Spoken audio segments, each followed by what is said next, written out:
تفضل اقرأ. قال المؤلف رحمه الله تعالى: الأصل الثاني معرفة الدين الإسلام بالأدلة، وهو الاستسلام لله بالتوحيد، والانقياد له بالطاعة، والبراءة من الشرك وأهله. وهو ثلاثة مراتب: الإسلام والإيمان والإحسان، وكل مرتبة لها أركان. المرتبة الأولى: فأركان الإسلام خمسة: شهادة أن لا إله إلا الله وأن محمدا رسول الله، وإقام الصلاة، وإقام الصلاة وإقام الصلاة وإيتاء الزكاة وإيتاء عندكم وإيتاء الزكاة وصوم رمضان، وحج بيت الله الحرام.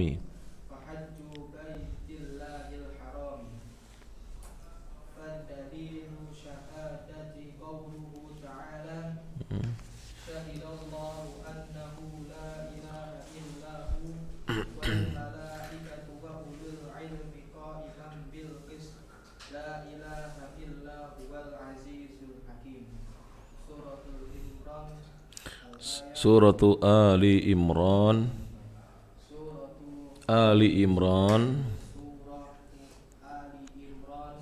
الآية الثامنة عشرة. نعم. ومعناها لا معبود بحق إلا الله وحده إلا الله وحده. ومعناها لا معبود بحق إلا الله وحده إلا الله وحده. لا معبود بحق إلا الله وحده. نعم. لا إله نافيا ما يعبد من دون الله إلا الله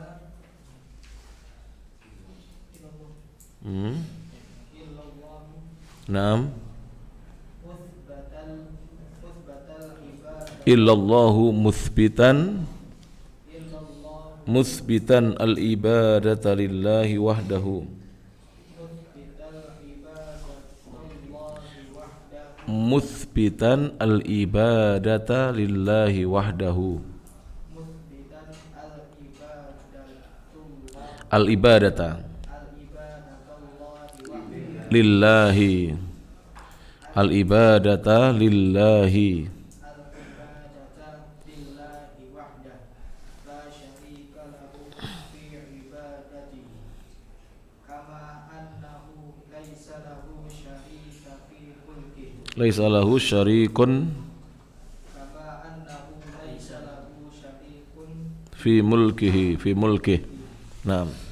وتفسيرها الذي يوضحها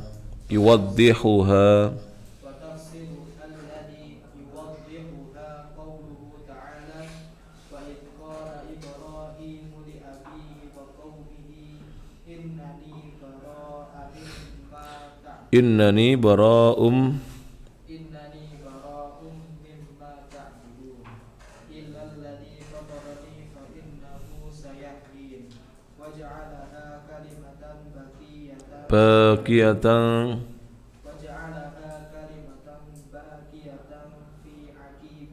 في عقبه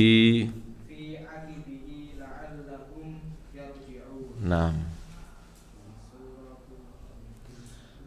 الزخرف الآية السادسة والعشرون إلى الثامنة والعشرين. إلى الثامنة والعشرين. وقوله تعالى: قل يا أهل الكتاب تعالوا إلى كلمة سواء بيننا وبينكم ألا نعبد إلا الله ولا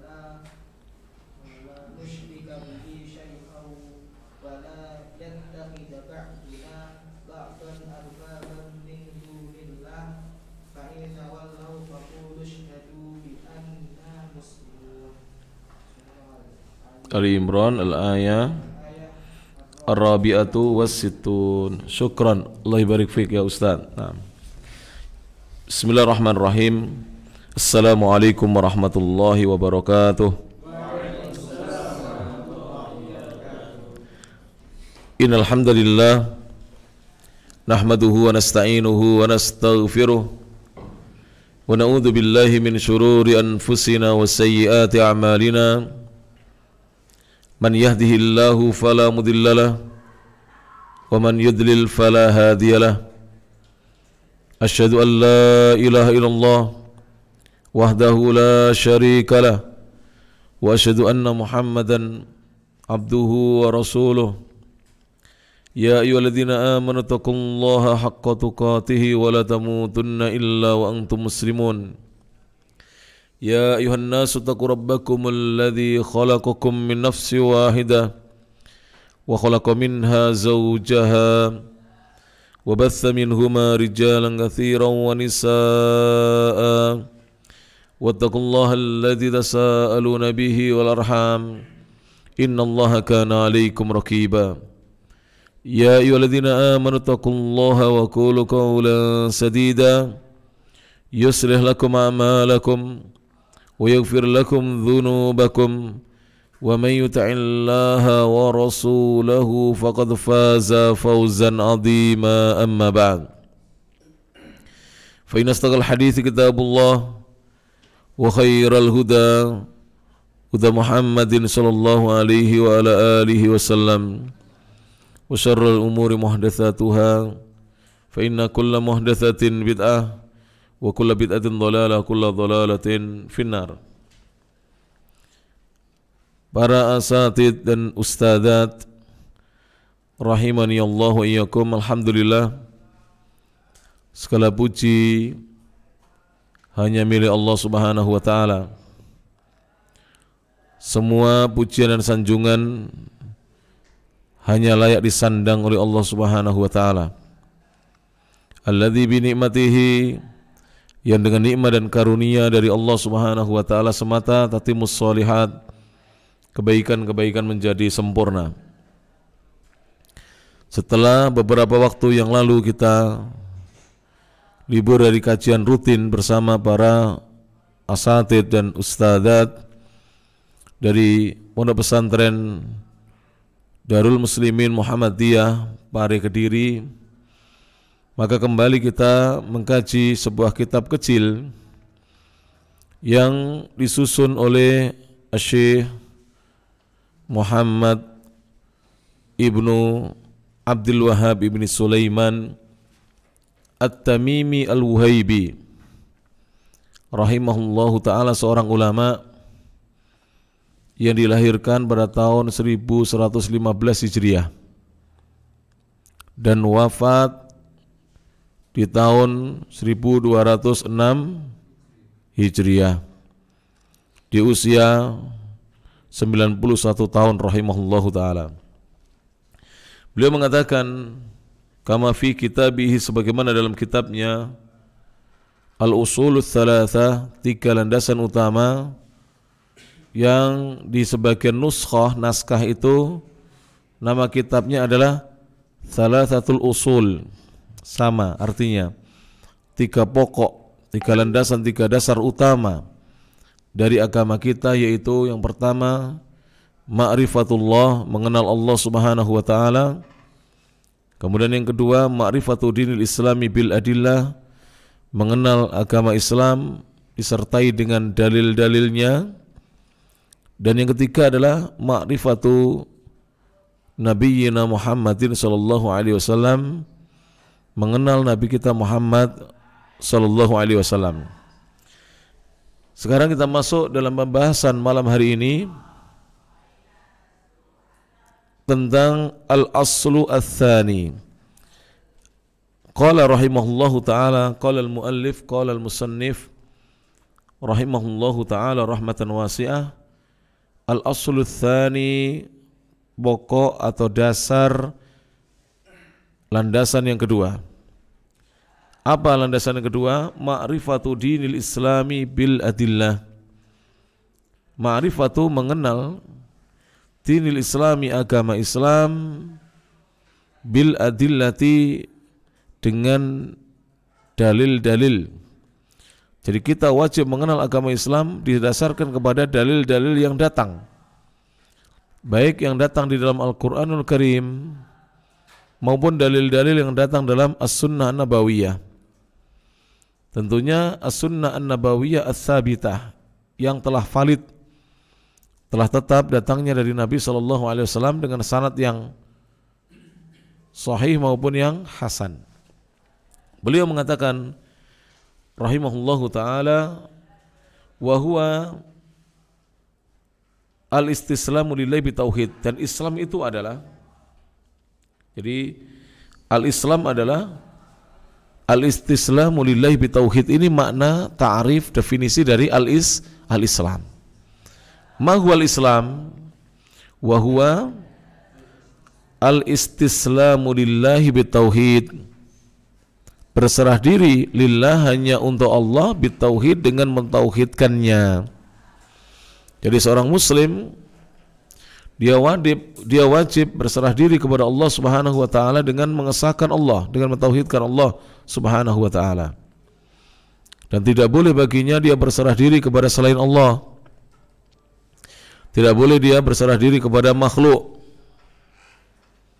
karena makhluk itu tidak bisa menolong sedikit pun. Yang mampu berbuat dan menolong kita hanyalah Allah Subhanahu wa taala. Kemudian walinqiyadu lahu bitta'ah, termasuk makna Islam adalah al-inqiyadu lahu, tunduk patuh kepadanya, bitta'ati, dengan mentaati Allah Subhanahu wa taala. Tunduk patuh kepada Allah, kepadanya dengan ketaatan kepada Allah Subhanahu wa taala. Jadi seorang dikatakan sebagai seorang muslim dan muslimah apabila yang pertama berserah diri kepada Allah dengan dia berupaya mentauhidkan Allah. Yang kedua adalah dia tunduk patuh hanya kepada Allah dengan selalu mentaati perintah-perintah Allah dan menjauhi larangan-larangannya. Taat di dalam menjalankan perintah dan taat dalam menjauhi larangan. Yang ketiga termasuk unsur dari makna Islam adalah wal bara'atu minasyirki wa ahli. Wal bara'atu, berlepas diri, minasyirki, dari kesyirikan, wa ahlihi, dan pelaku kesyirikan, ahlinya kesyirikan.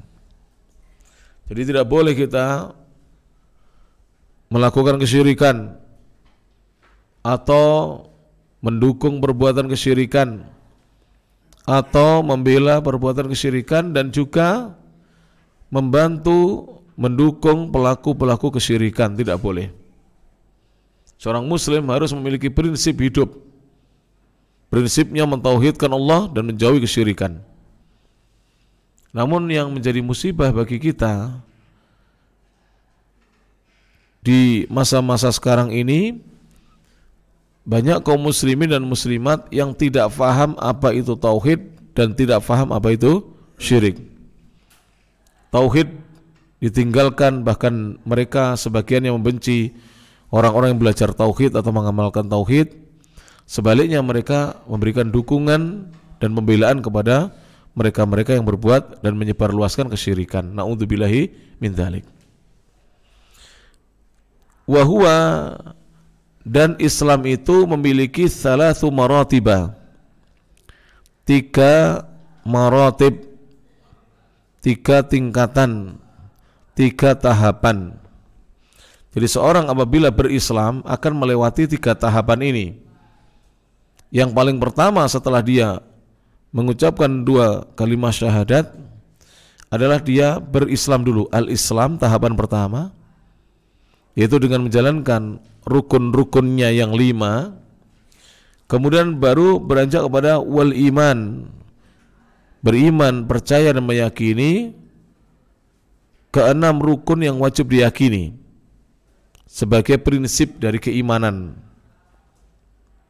Kemudian wal ihsan, yang ketiga dia akan naik ke tahapan, ke tingkatan al-ihsan, yaitu tahapan yang terakhir ini, yang paling beratnya. Seorang menyembah Allah seakan-akan dia melihat Allah, Namun seorang hamba di dunia ini tidak sama sekali mampu melihat Allah. Tidak ada yang mampu, mustahil. Seorang hamba bisa melihat Allah jika dia merasa bahwa dirinya dan yakin bahwa dirinya tidak mampu melihat Allah, maka dia harus merasa dalam dirinya bahwa dia ini diawasi dan dilihat oleh siapa? Allah Subhanahu wa taala. Wa kullu martabatin, dan tiap-tiap tingkatan, laha arkan, masing-masing memiliki rukun. Islam memiliki rukun, iman memiliki rukun, dan al-ihsan juga memiliki rukun. Ya. Adapun arkanul Islam ada berapa? Khamsah, 5. Arkanul iman ada berapa? Sittah, 6. Sedangkan al-ihsan lahu ruknun wahid, hanya memiliki satu rukun.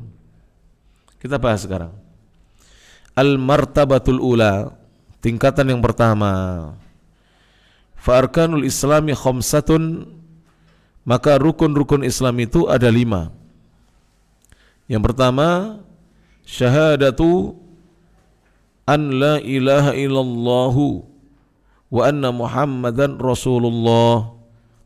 Mohon para ustadz ya, mulai dari sekarang antum belajarnya pelan-pelan, belajar bahasa Arab, dan antum harus menumbuhkan dalam diri antum, walaupun antum bukan lulusan pesantren atau antum bukan pengajar diniyah. Seandainya antum bukan pengajar diniyah, harus antum tumbuhkan di dalam diri pribadi antum kecintaan kepada bahasa Arab. Mustahil kita bisa beriman dengan sebaik-baiknya dan bisa beribadah dengan sebenar-benarnya ibadah kalau kita membenci bahasa Arab. Mustahil bisa beribadah dengan sebaik-baiknya. Maka harus ditumbuhkan dalam diri kita kecintaan kepada bahasa Arab. Lebih-lebih belajar bahasa Arab itu hukumnya wajib atas setiap individu muslim. Belajarnya wajib, tapi mendalaminya ini fardu kifayah. Mendalami sampai menjadi ahli bahasa Arab itu hukumnya fardu kifayah. Wajibnya sampai sebatas apa?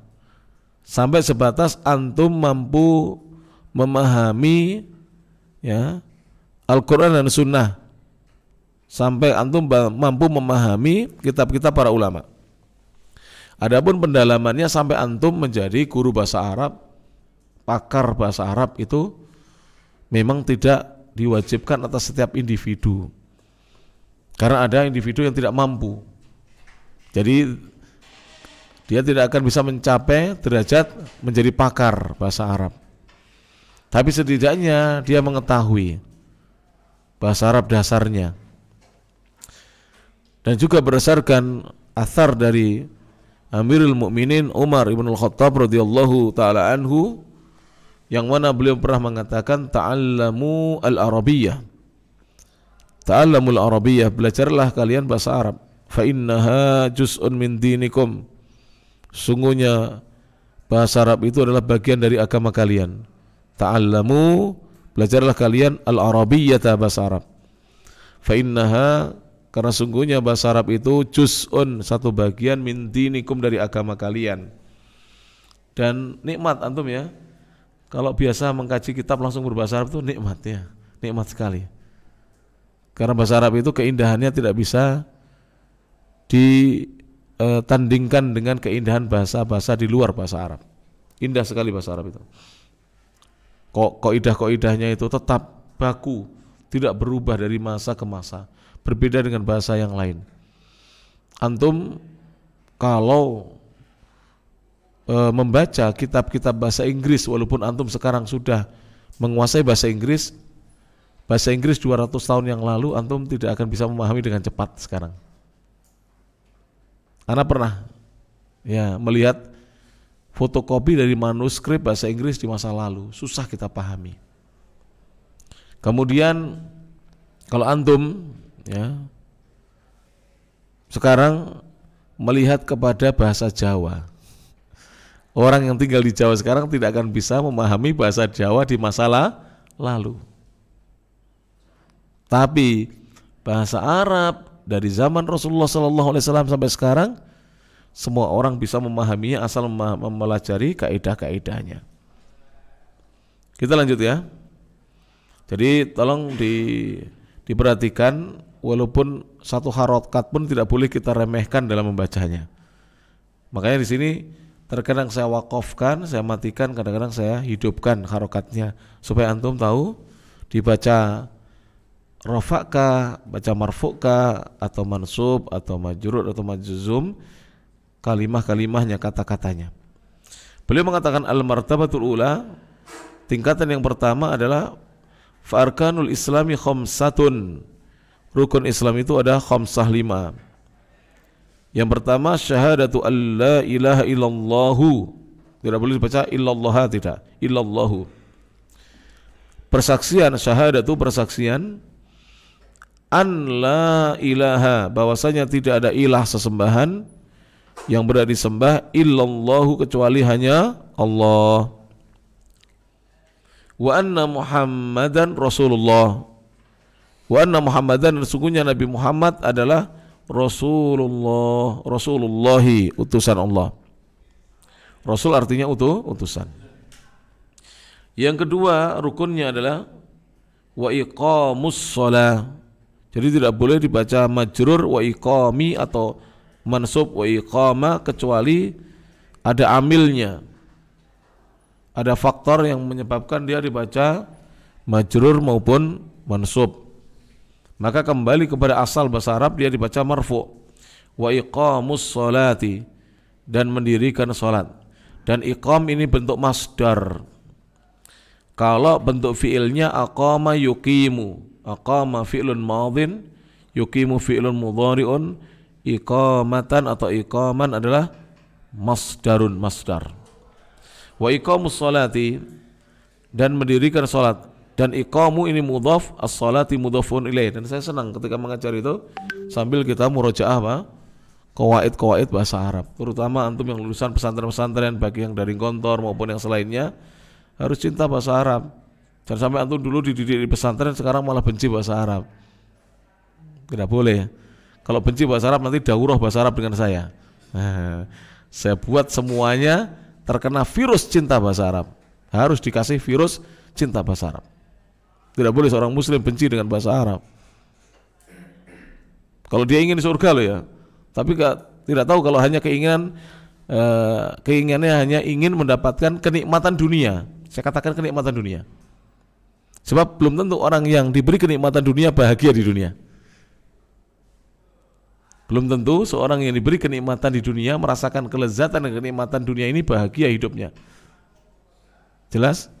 Maka kalau antum hanya menginginkan kenikmatan dunia yang secuil, ya mungkin tidak cinta bahasa Arab tidak apa-apa. Tapi kalau menginginkan kenikmatan dunia sekaligus kebahagiaannya dan juga kenikmatan dan kebahagiaan akhirat, maka dijalani dengan kita menumbuhkan perasaan cinta dengan bahasa Arab, kemudian mempelajarinya. Dan daurah bahasa Arab harus sering diadakan supaya kita lebih bertambah cinta kita dengan bahasa Arab. Kemudian yang ketiga, wa ita'uz zakati, dan menunaikan atau membayar az-zakah. Wa shaumu ramadhana, wa shaumu, dan berpuasa Ramadan di bulan Ramadan. Kenapa dibaca Ramadhana? Karena dia mamnu'un minas sarfi, ghairu munsharif, tidak boleh ditanwin. Jadi asalnya Ramadhanu. Maka ketika dia majrur, dia difathahkan. Jadi majrurnya dengan fathah. An Aisyata, tidak boleh an Aisyatin, karena Aisyah itu nama perempuan, dan nama perempuan itu kaidahnya jika lebih dari 3 huruf tidak boleh ditanwin. Kalau 3 huruf boleh. Seperti misalnya da'dun, ya, da'dun, hannun, hindun, itu ditanwin. Lebih daripada itu 4 huruf, misalnya Maryamu, tidak boleh, Maryamun tidak boleh. Demikian juga yang 5 huruf. Taib. Yang kelima, wahajju baitillahil harami. Wahajju, dan berhaji baitillahi, harus baca baiti karena dia mudhafun ilaih. Mudhafun ilaih majrur, dan dia baiti selain menjadi mudhafun ilaih, dia menjadi mudhaf untuk Allahi, untuk lafdzul jalalah Allahi. Indah bahasa Arab itu ya. Hajju mudhaf, baiti mudhafun ilaih, wa huwa mudhaf, dan dia juga mudhaf. Allahi mudhafun ilaih. Al-harami sifatun atau na'tun. Tayyib. Jadi berhaji, haji itu apa artinya? Menuju. Haji itu pergi menuju baitillahi, rumah Allah al-haram, yang mulia atau suci. Haram di sini bukan yang haram, bukan. Yang mulia atau suci. Itu di antara makna haram itu. Yang mulia atau suci. Jadi haram maknanya mu'azzam, muqaddas maknanya. Muqaddasun, disucikan, mu'azzam, diagungkan, dimuliakan. Itu haram maknanya. Nah, mana dalilnya? Fadalilu syahadati qauluhu ta'ala, maka dalilnya persaksian adalah qauluhu, firman Allah Ta'ala yang maha tinggi. Kita sering mengatakan Allah Ta'ala, Allah Ta'ala, tapi ketika ditanya Allah di mana? Di mana-mana. Ini bertentangan dengan ucapannya. Tidak boleh.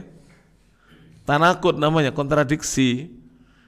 Di sebagian omongannya mengatakan Allah yang maha tinggi, tapi ketika ditanya Allah di mana? Allah di mana-mana. Keyakinan akidah innallaha fi kulli makan, itu akidahnya kelompok Al-Jahmiyah. Antum harus tahu.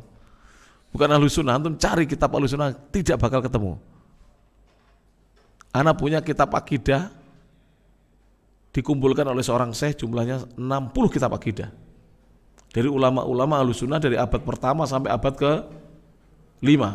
Sejak sahabat ada, nanti akidahnya Umar dan akidahnya para sahabat yang lain, sampai akidahnya ulama-ulama di kurun di abad Al-Khamis yang ke-5 Hijriyah.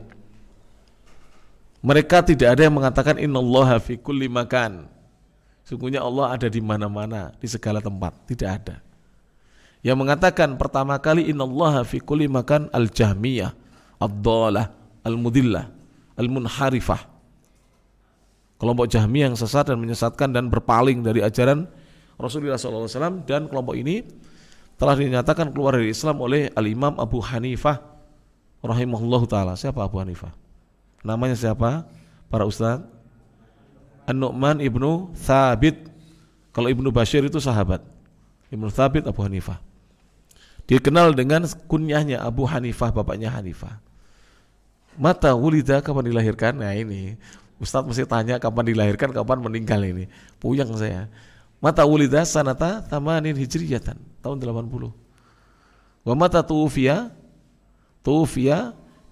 sanata mi'atin wa khamsina hijriyatan, sanata mi'atin wa khamsina hijriyatan. Meninggal dunia tahun 150 Hijriyah, bertepatan dengan tahun lahirnya Imam Asy-Syafi'i, wafatnya Abu Hanifah. Jadi Abu Hanifah wafat diganti ulama besar yaitu Asy-Syafi'i. Masya Allah. Karena setiap tahun itu, di setiap 100 tahun itu Allah turunkan mujaddid, pembaharu, yang membersihkan agama ini dari tambahan-tambahan, pengurangan-pengurangan, mengembalikan agama ini kepada aslinya. Taib. Kita lanjutkan ya. Jadi fadalilu asyhadati qauluhu ta'ala, Allah berfirman, syahidallahu annahu la ilaha illahu. Syahidallahu, Allah bersaksi, annahu, bahwasanya dia, jadi Allah bersaksi untuk dirinya sendiri, untuk zatnya sendiri, bahwasanya dia Allah, la ilaha, tidak ada sesembahan yang berhak disembah, tidak ada ilah, ilah itu sembahan yang berhak disembah, illahu, illa huwa, kecuali hanya dia Allah. Ayat ini sering dijadikan oleh kelompok Sufiyah yang munharifah, yang berpaling dari sunnah, untuk dijadikan zikir, bolehnya zikir hu ya. Karena huwa. Jadi zikirnya mereka apa? Hu gitu. Jadi kelompok Sufiyah itu kesesatannya berawal dari meninggalkan manhajnya para sahabat dan para tabi'in serta atba'ut tabi'in, yaitu manhaj as-salafis saleh. Awalnya mereka zikirnya itu bagaimana? Begini. La ilaha illallah. Setelah itu illallah, illallah. Setelah itu tinggal Allah, Allah, Allah. Setelah itu tinggal huwa tinggal hu. Satu tarikan nafas katanya. Hu. Antum kok tahu? Saya pernah terjebur di dalamnya.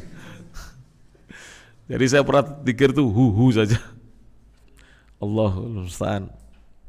Taib, nikmatnya kita mengikuti sunnah Nabi sallallahu alaihi wasallam. Wal malaikatu, demikian juga malaikat-malaikat Allah juga bersaksi. Wa ulul ilmi, demikian juga orang-orang yang diberi ilmu, yang memiliki ilmu, para ulama. Qaiman bil qist, makna qaiman bil qist di sini ditafsirkan maknanya adalah annahu alladzi yalil adla baina khalqihi. Dialah Allah yang menegakkan keadilan di antara makhluknya. Jadi qaiman itu kan menegakkan apa? Bil qisti, keadilan. Al qist di sini maknanya al adl. Allah lah yang mengurus dan menegakkan keadilan di antara makhluknya. Kalau makhluk, walaupun antum tuntut untuk berbuat adil, betapa banyak makhluk yang tidak bisa berbuat adil. Betul? Kalau ingin keadilan nanti di akhirat, di dunia ini ya seperti itulah. Allahul musta'an wa alaihi tuklan. Kalau ingin keadilan ya di akhirat kelak. Kemudian Allah mengatakan la ilaha illa huwal azizul hakim. La ilaha, tiada sembahan yang berhak disembah illa huwa, kecuali hanya Dia Allah.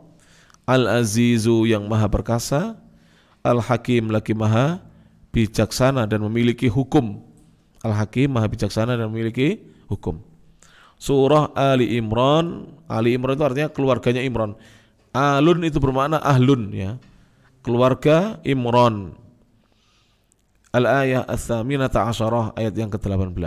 Ats-tsaminata asyarah, ayat yang ke-18. Kemudian beliau mengatakan wa maknaha, dan maknanya, makna apa ini? Syahadah. Ha kembali kepada asy-syahadah. Dan maknanya adalah, makna persaksian tersebut adalah la ma'budu bihaqqin illallahu.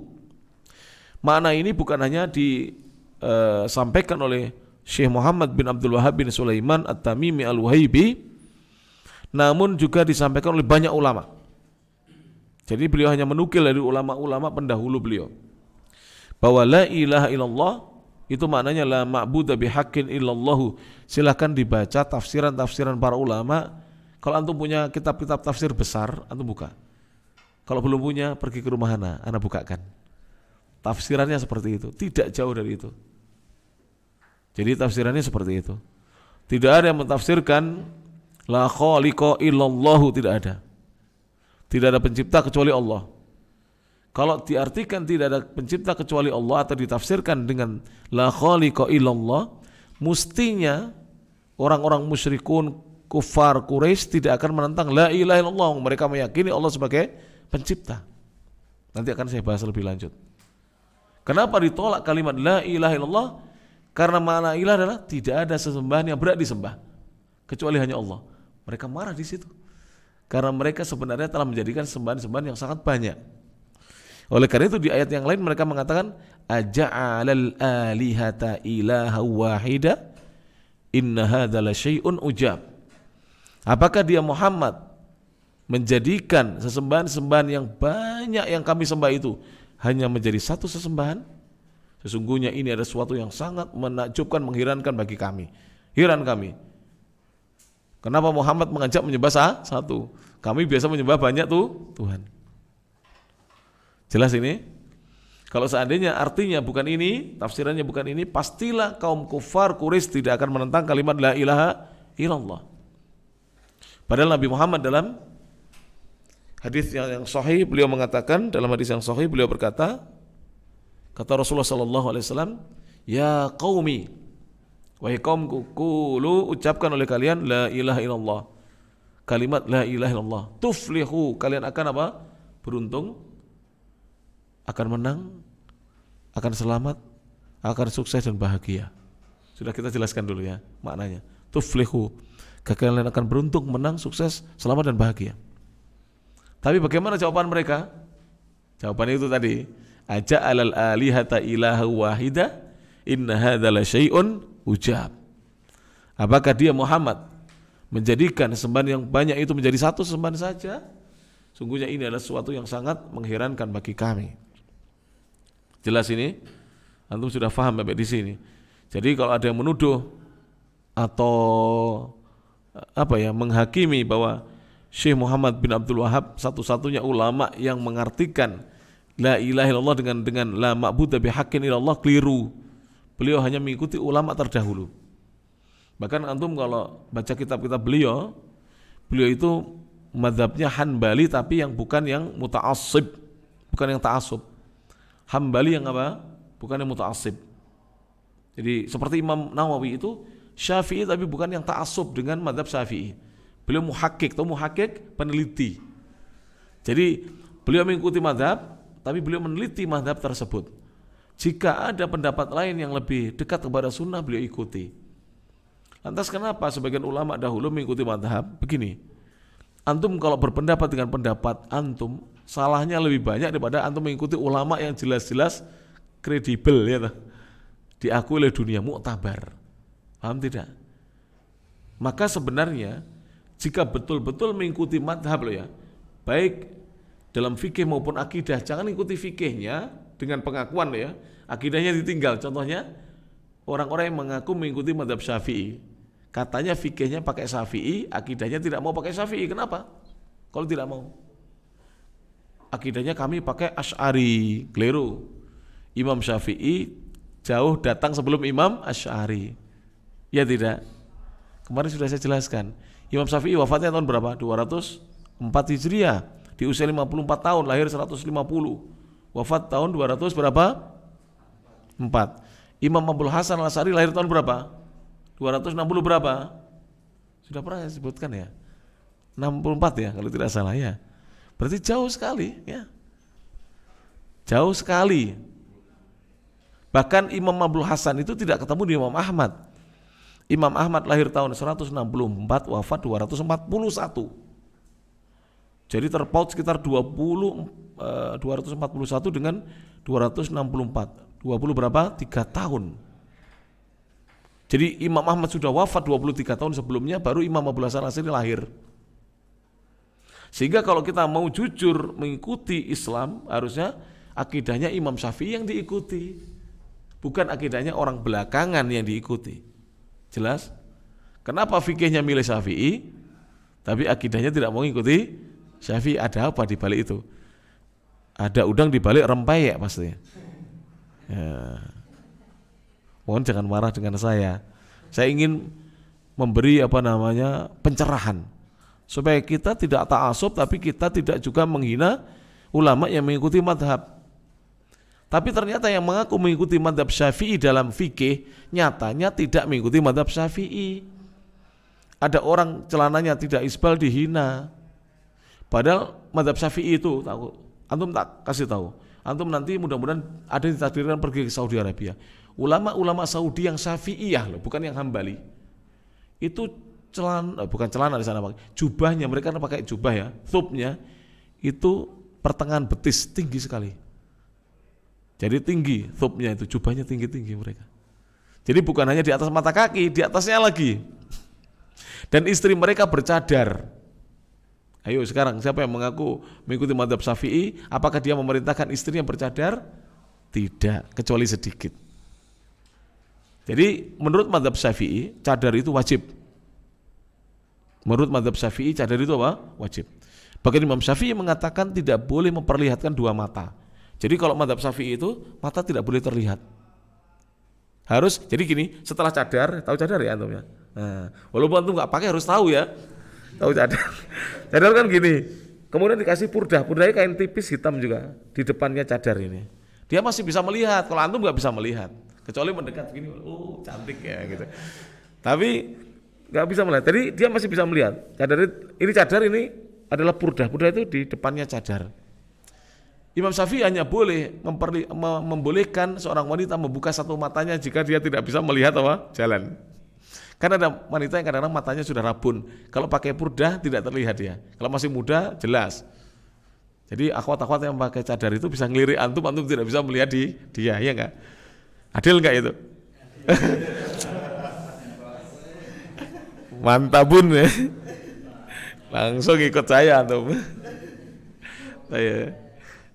Sebenarnya kalau mau ikut mazhab Syafi'i juga harus wajib berjenggot karena menurut mazhab Syafi'i jenggot itu wajib loh. Tidak boleh cukur jenggot. Imam 4 mengatakan haram mencukur jenggot. Mereka hanya berbeda pendapat tentang merapikan jenggot yang sudah lebih dari 1 qabdah. 1 qabdah itu begini ya. Kalau sudah lebih, ini dirapikan. Bukan seperti Ahlul Bid'ah ini dipotong. Ini namanya gak 1 qabdah ini. Jadi qabdah itu gini, ini yang dipotong. Bukan atasnya ya. Kalau gitu nggak usah dipegang ya. Apa gunanya memegang itu? Memegang itu tujuannya supaya tahu yang lebih ini loh, yang lebih ini loh. Nah. Dan itu hanya dilakukan oleh Ibnu Umar dahulu radhiyallahu anhuma, Abdullah bin Umar saat beliau selesai dari ihram. Tapi ketika hari biasa beliau tidak memotongnya, artinya tidak merapikannya. Dan Rasulullah tidak disebutkan pernah merapikan jenggotnya. Bahkan disebutkan dalam banyak hadis beliau memelihara jenggotnya sampai panjang. Bahkan lebatnya jenggot Rasulullah lebih besar daripada kepala beliau. Kayak Ustaz Syafiq itu, gede jenggotnya. Seperti itu Rasulullah SAW. Silakan baca tentang sifat-sifat Nabi SAW. Dan ulama Syafi'iyah semuanya mengatakan wajib. Semua ulama Syafi'iyah. Tidak ada yang mengatakan sunnah. Nah, sekarang tinggal kita benar apa tidak pengakuannya. Wa kullun yadda'i waslan bilaila wa laila la tuqirru bidzaka. Setiap pemuda mengaku punya hubungan dekat dengan Laila, tapi Mbak Laila tidak mengakuinya. Aduh. Nangis pemuda-pemuda itu. Ngaku punya hubungan dekat dengan Laila, ngaku pacarnya Laila, tapi Laila tidak mengakui pemuda-pemuda itu semuanya. Jadi kalau seandainya Imam Syafi'i ada, Imam Syafi'i nggak mengakui orang-orang yang mengaku sebagai pengikutnya itu. Kenapa? Cukur jenggot, celananya menutupi mata kaki, tidak sholat jamaah di masjid dan seterusnya. Ya, ini nasihat ya, pencerahan, bukan sedang menghina siapapun, saya tidak. Nah, kita lanjutkan ya. Wa maknaha, dan maknanya adalah la ma'buda bihaqqin, tidak ada sembahan yang berhak disembah bihaqqin dengan benar. Sebagian riwayat begini, la ma'buda haqqun boleh. Nanti saya beri i'rab kalau antum ingin tahu i'rabnya. Illallahu, kecuali Allah, wahdahu, semata. Jadi i'rabnya begini, la itu la nafiyatun lil jinsi, la itu banyak. Ada la nahiyatun, ada nafiyatun. Nahiyah itu seperti la taktub, jangan kamu tulis. La taqra, jangan kamu apa? Baca. La tadhhab, jangan kamu pergi. La tajlis, jangan duduk, dan seterusnya, jangan pergi. La takum, jangan berdiri. Tapi di sini bukan la nahiyah, tapi nafiyah. La yang menafikan, meniadakan, lil jinsi, jenis. La ini kata para ulama tadkhulu, masuk alal jumlatil ismiyah, atas jumlah ismiyah. Jadi masuknya kepada kalimat yang didahului isim, kata benda atau kata yang dibendakan atau kata sifat. Itu isim. Isim itu kata benda, kata yang dibendakan atau kata sifat. Kalau antum baru ngerti kata benda saja berarti belum sampai alfiyah belajar antum, sampai jurumiyah. Nah, harus tahu itu isim. Jadi masuknya kepada kalimat ismiyah, kalimat sempurna yang didahului dengan isim. Wa ta'malu, dan dia beramal, la ini amala inna, amalannya inna. Jadi la ini persis dengan inna, beramalnya seperti dengan inna. Jadi boleh dikatakan harfun nasib, dia huruf yang menasabkan isim yang setelahnya. Apa amalannya? Tansibul isma, menasabkan isimnya. Jadi mubtada itu bisa nasab dengan la, menasabkan isimnya, wa tarfa'ul khabara, dan merofakkan khobarnya. Sehingga la ma'buda itu adalah ismu la, mansubun bila, mansub dengan la. Wa aina khabaruhu bihaqqin. Jadi bihaqqin di situ alba harful jar, haqqin ismun majrurun fi mahalli raf'in, khobaru la, khobarnya la. Kalau hakun, kadang-kadang ulama mengatakan la ma'budah hakun, maka langsung itu hakun khobarullah marfu'un bidhammati dhahirati ala akhirih atau fi akhirih. Ini i'rab kan begitu ya. Dites i'rab atau bagaimana? Jangan-jangan Selasa depan enggak datang. Musibah tuh. Mengundurkan diri dengan teratur ya. Terkena penyakit muntaber, mundur tanpa berita. Dosa loh, antum belajar mundur tanpa berita itu dosa. Minimal pamit lah Ustaz, ana mundur gitu loh. Itu baru gentle dan punya saja keberanian. Laki-laki kok mundur teratur tanpa berita ini. Maju dulu, kalau ditolak baru mundur. Belum ditolak sudah mundur. Maju dulu, bismillah. Bismillah ya. Cari dukungan sebanyak-banyaknya. Belum sudah mundur. Ustaz, itu hafidhah lah. Antum walaupun bukan hafidhah kan begini loh. Nanti ya, anti ngajari saya lah gitu loh. Walaupun anak bukan hafidhah, anak mau belajar lah gitu. Loh gak mesti lah. Suami kadang-kadang kalah pintar dengan istrinya. Banyak di kita ini suami-suaminya kalah pintar dengan istrinya. Guru-guru di kita ini ada yang baca kitabnya belum lancar. Ustaz di kita ya. Bukan di antum, di kita ya. Di kita ini bisa juga antum, bisa jadi antum ya. Di kita. Tapi istrinya lebih lancar bahasa Arabnya, Masya Allah. Baca kitabnya lancar karena bertahun-tahun mondok. Suaminya hanya setahun 2 tahun mondok. Apalagi mondoknya cuma di pondok mertua indah ya, nggak bisa baca kitab itu. Ya, nggak bisa baca kitab itu. Loh bagus loh, antum cari istri yang lebih pintar daripada antum itu bagus. Kenapa? Karena dia yang banyak berinteraksi dengan anak, iya tak? Kalau bapaknya sudah tidak bisa ngaji, nggak bisa baca kitab, ibunya juga lebih parah, wah ini siapa yang ngajari anak? Iya, nah, itu bagus. Bismillah. Maju tak gentar. Baik. La ma'budu bihaqqin illallahu illa harful istitsna, huruf untuk mengecualikan. Allahu lafdzul jalalah, dia mengatakan Allah itu adalah al-munada, al-mustatsna bi illa, ada yang mengatakan dia adalah badal. Wahdahu semata. Kata-kata wahdahu ini takkid atau taukid untuk kata-kata illallahu. Taukidnya semata. La ilaha. Apa mana la ilaha? Nafian. Jadi la ilaha ini ikhwan, antum tulis di atasnya, ini adalah ar-ruknul awal, rukun yang pertama. Karena la ilaha illallah itu laha ruknani, memiliki 2 rukun. Rukun yang pertama apa? La ilaha. Ar-ruknul awwalu, rukun yang pertama. Apa maknanya? Nafian. Menafikan ma yu'badu, apa yang disembah min dunillahi, dari selain Allah. Jadi kata-kata la ilaha ini meniadakan, menafikan semua yang disembah selain Allah. Kita memang tidak memungkiri bahwa ada makhluk yang disembah. Ada memang, dan banyak. Tapi itu bukan sembahan yang berat untuk disembah. Wajib kita nafikan. Kemudian illallahu, apa makna illallahu? Dan ini adalah ar-ruknus tsani, rukun yang kedua.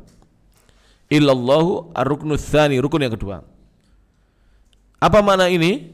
Illallahu mutsbitan. Kata-kata illallahu menetapkan al-ibadata, ibadah itu lillahi, hanya untuk Allah. Mutsbitan al-ibadata. Jadi kata-kata mutsbitan ini kan isim fa'il ya. Ya, isim fa'il. Tapi isim fa'il bermakna fi'il. Seakan-akan maknanya itu adalah yuthbitul ibadata, begitu. Menetapkan ibadah. Maka itu jangan heran ya, kadang-kadang isim itu bisa berfungsi apa? Sebagai fi'il. Isim berfungsi sebagai fi'il, dia bisa menasabkan isim yang datang sesudahnya, begitu. Ya, kalau antum belajar bahasa Arab seperti itu. Muthbitan al-ibadata lillahi. Jadi al-ibadata di situ adalah maf'ulun bihinya. Lillahi, hanya untuk Allah, wahdahu semata. La syarika lahu, yang tiada sekutu baginya. La syarika. Kenapa dibaca ka? Syarika. La syarika. Kenapa? Kok enggak la syarikun? Ya? Bukan isimnya. Apa? La syarika lahu, tiada sekutu baginya. La syarika lahu, bukan la syarikun. Apa bedanya? La syarika sama dengan begini, la ahada fil fasli, tidak ada seorang pun di kelas. Ya, apa sebagai apa ini? La syarika lahu, ya tadi sudah dijelaskan tadi. Apa? Hah? Antum tadi ngomong apa tadi? Belum dengar ya? Isim lah, ya, isimnya lah. Lahu fi ibadatihi, dalam beribadah kepadanya. Kama annahu, sebagaimana laisa lahu syarikun, tidak ada baginya syarikun, sekutu, fi mulki, dalam kerajaannya. Allah itu tidak memiliki sekutu dalam beribadah kepadanya, dan juga tidak memiliki sekutu di dalam kerajaannya. Jadi Allah tidak butuh partner atau sekutu di dalam mengurus semua kerajaannya, mengatur semua kerajaannya. Wa tafsiruha, dan tafsirnya la ilaha illallah, itu kembali kepada syahadat ya. Wa tafsiruha alladhi, yang yuwaddihuha qauluhu ta'ala, yang dijelaskan tafsir itu oleh firman Allah Ta'ala dalam surah apa? Az-Zukhruf ayat as-sadisatu wal isrun ila ats-tsaminati wal isrin. Allah mengatakan, wa id qala Ibrahimu li abihi wa qaumihi innani bara'um mimma ta'budun illa alladhi fatarani fa innahu sayahdin wa ja'alaha kalimatan baqiyatan fi 'aqibihi la'allahum yarji'un. Allah mengatakan, wa id qala Ibrahim, ingatlah wahai Muhammad ketika Ibrahim berkata li abihi, kepada ayahandanya. Siapa namanya? Azar. Wa qaumihi, dan kepada kaumnya. Innani, sungguhnya aku, kata Ibrahim, bara'um mimma ta'budun, berlepas diri dari apa yang kalian sembah. Bara'un, berlepas diri, mimma, dari apa-apa, ta'budun, yang kalian semua sembah. Illalladzi, kecuali zat yang fatoroni, telah menciptakan diriku dari sesuatu yang tidak ada. Fatoro itu menciptakan dari sesuatu yang tidak ada asalnya. Fa innahu sayahdin, sungguhnya dia sayahdin, akan memberikan hidayah kepadaku. Asalnya sayahdini, setelah nun ada ya-nya. Tapi biasa ya mutakalimnya dihapus. Nunnya ini apa? Nun apa ini? Sayahdin. Nunnya terakhir nun apa namanya? Nun al-wiqayah, nun penjaga. Dan nunnya di kasroh ini tanda bahwa setelah nun itu ada ya asalnya, ya mutakalimnya. Sama dengan wa ma khalaqtul jinna illa wa ma khalaqtul jinna wal insa illa liya'budun, asalnya ada ya-nya, liya'buduni asalnya.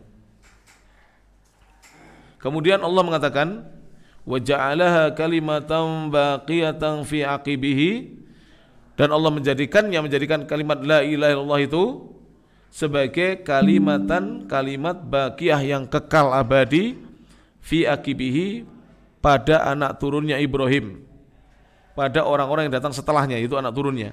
La'allahum yarji'un, agar mereka kembali kepada Allah.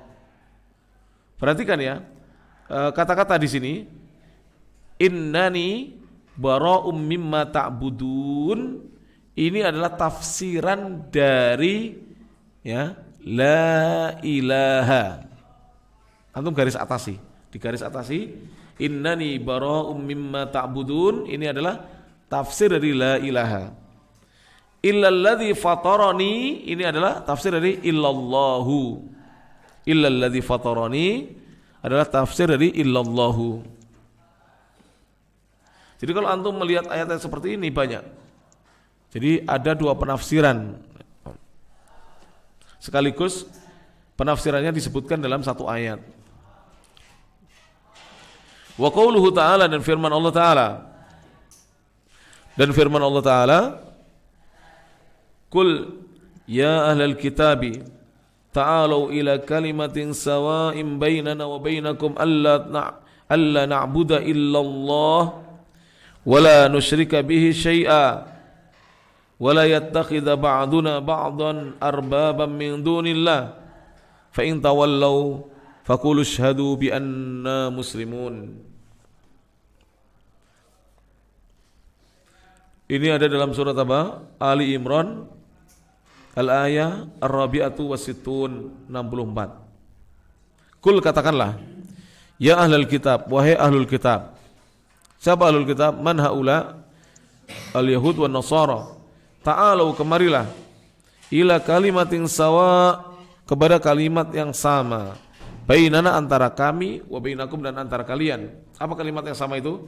Alla na'budu illallah. Alla na'budu illallah, agar jangan sekali-kali ya kita menyembah kecuali hanya menyembah Allah. Wala nusyrika bihi syai'a, dan kita tidak menyekutukan dengannya, dengan Allah, sesuatu apapun. Kemudian wala yattakhidha ba'duna ba'dan, dan sebagian kita tidak menjadikan sebagian yang lain sebagai arbaban, sesembahan-sembahan min dunillah. Karena kalau mencari sesembahan selain Allah pasti ketemunya makhluk. Karena kholiknya hanya satu, Allah Subhanahu wa taala. Pasti ketemunya makhluk. Fa in tawallau, maka jika mereka berpaling, faqulu, maka ucapkanlah oleh kalian, isyhadu, persaksikanlah oleh kalian, bi anna, bahwasanya kami ini muslimun, adalah orang-orang yang berislam, telah berserah diri kepada Allah Subhanahu wa taala. Sudah berapa menit ini kita menyampaikan materi? 57. Cukup ya anak. Sebenarnya anak masih berapa hari ini anak apa? Serak apa suara saya? Tapi alhamdulillah anak dulu dididik oleh guru-guru anak, selama masih bisa berjalan disuruh tetap belajar dan mengajar, yaitu. Dan anak tadi badan nggak tahu, nggak bisa diceritakan lah. Begitu ketemu antum jadi sehat. Bener, itu sering saya begitu. Bahkan saya pernah ya mau berangkat ngaji itu muntah-muntah masuk angin. Begitu sampai di pengajian itu hilang. Penyakitnya alhamdulillah hilang.